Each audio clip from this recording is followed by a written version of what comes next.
Hi everyone, welcome back to the channel.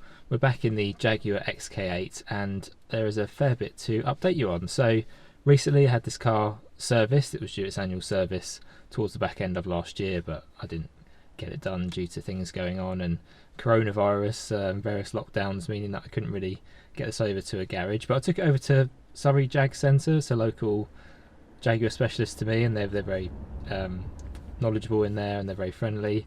And in fact, you might remember that I had a problem with my radio, so I had disconnected the battery to do my headlining and I had lost my radio code, and they very kindly were able to just give it to me over the phone, and that's all sorted now. So got my sat nav back and I've got my radio working. So today the plan was to take this car for a bit of a drive to get some firewood, because garden centres are still open, and that's what I did in the MG last week, and it's quite a nice sort of scenic drive to go to the garden centre that I pick up the wood from.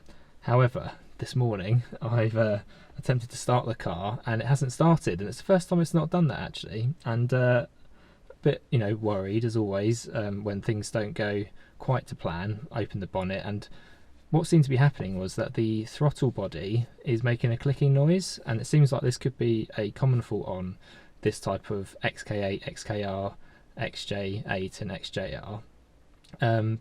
But it's the first time it's happened to me, so I'm going to have to do a bit more investigation on that. So rather than bringing you a video of this Jaguar winding its way down country lanes, today's a bit of a frustrating one, maybe a bit of a fault finding one. So I'm going to have to hit the forums. I've tried my OBD2 reader and there's nothing on there. The reason I think it's a throttle body is that when I turn the ignition to the start position, there's a kind of clicking noise and a bit of a whine, and when I go to the engine and unplug the throttle body, that's when that noise stops. So I think that's something to do with it. I might be wrong, but it seems that an engine which cranks over, doesn't have any other warnings on the dash, but doesn't start, does kind of indicate that perhaps there's something to do with the throttle or fuel not getting there or something like that. So a bit of investigation needed, and hopefully we'll get that sorted relatively soon.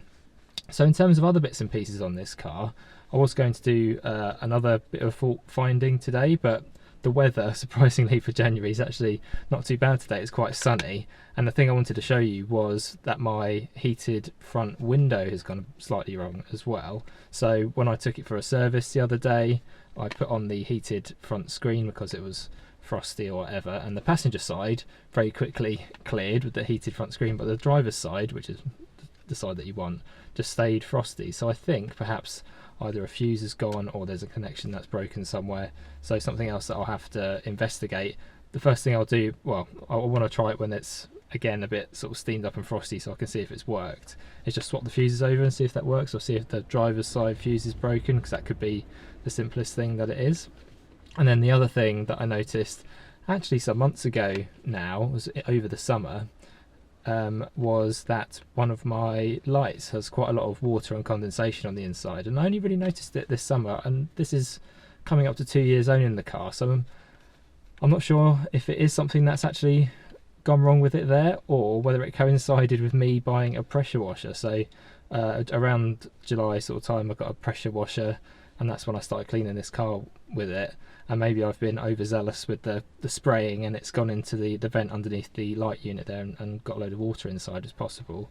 But yeah, something to keep an eye on. I'll have to get the light out at some point and get the water out of it, and see if it hasn't been damaged. I don't think it has, it's only been in there a little while, and we'll see how we go with that. So a slightly disappointing one today, just a quick video to bring you an update on the Jag, and hopefully next time I would have identified what that throttle body problem is, if indeed it is the throttle body, and hopefully get it out for a drive and bring you the sights and sounds of Jaguar and the English countryside. But until the next time, thank you very much for watching, and I'll see you again very soon. Cheers.